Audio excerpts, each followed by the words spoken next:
Alors, le sujet d'aujourd'hui, on parlera de la prédestination.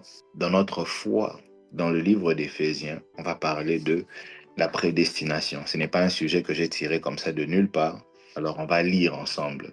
Donc, Éphésiens 1, je vais lire du premier verset. On va peut-être s'arrêter. On va lire 6 et puis après, je vais sauter pour lire un autre verset. Maintenant, écoutez à partir du verset 4. Avant même de poser les fondations du monde, il nous a choisis en Christ pour que nous vivions une vie sainte et irréprochable sous son regard. Ok, le verset 12. Nous avons été destinés à vivre pour sa gloire. Nous qui sommes les premiers êtres de la création, à placer notre espérance en Jésus-Christ depuis longtemps.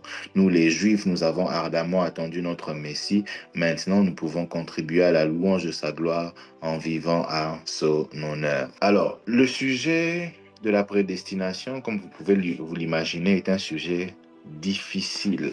Difficile, mais il est important à comprendre. Parmi les grands sujets de notre foi chrétienne, ou les grandes doctrines de notre foi chrétienne, on a la doctrine de la justification par la foi, qui est d'ailleurs un des piliers de notre foi.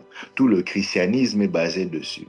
En tant qu'enfants de Dieu, nous croyons en un principe qui est appelé, pour le principe du salut, dans la justification dans la doctrine de la justification par la foi, c'est sola fide. Vous avez sûrement déjà entendu ça, qui parle de la foi seule. Sola fide qui veut dire foi seule, faith alone.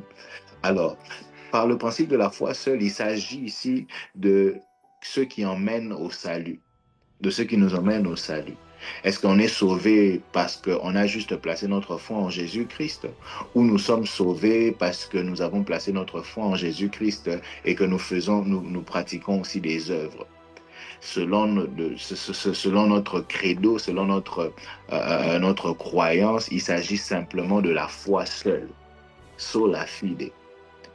C'est en plaçant foi seule en Jésus-Christ que nous sommes sauvés. Alors, il y a une controverse derrière, parce que lorsque vous regardez Jacques qui parle de la foi sans les œuvres, qui est morte, et vous avez Paul qui lui parle de la foi, que nous sommes sauvés par la foi sans le moyen des œuvres. Alors, est-ce qu'ils sont en train de se contredire? Non, ils ne sont pas en train de se contredire. Je pense que j'ai déjà eu à enseigner ça. Les pères de la foi ont alors essayé d'expliquer le principe qui se cache derrière ces deux auteurs avec trois termes.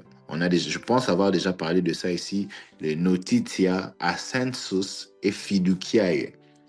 Genre, on parle des faits avec notitia, de la compréhension des faits avec assensus, et fiducia est la confiance que nous plaçons dans les faits. Les faits, c'est que, j'ai déjà donné un exemple, les faits, c'est que la chaise supporte le poids de quiconque s'assoit dessus. La compréhension du fait va dans le sens que la chaise supporte le poids à cause des 4 pieds qui sont assis.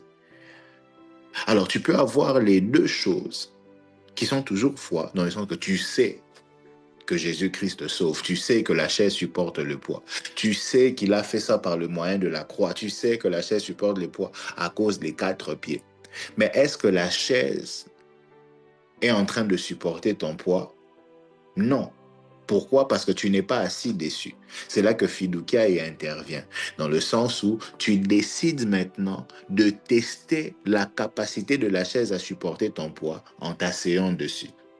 Est-ce qu'on comprend ça? Alors, c'est un des principes importants de la foi chrétienne, le principe de la justification par la foi, ou la doctrine de la justification par la foi. Et l'autre doctrine ou l'autre question, c'est la doctrine de l'élection. Des gens comme Martin Luther a eu à dire que la doctrine de l'élection est le cœur de l'Église. C'est le cœur de l'Église.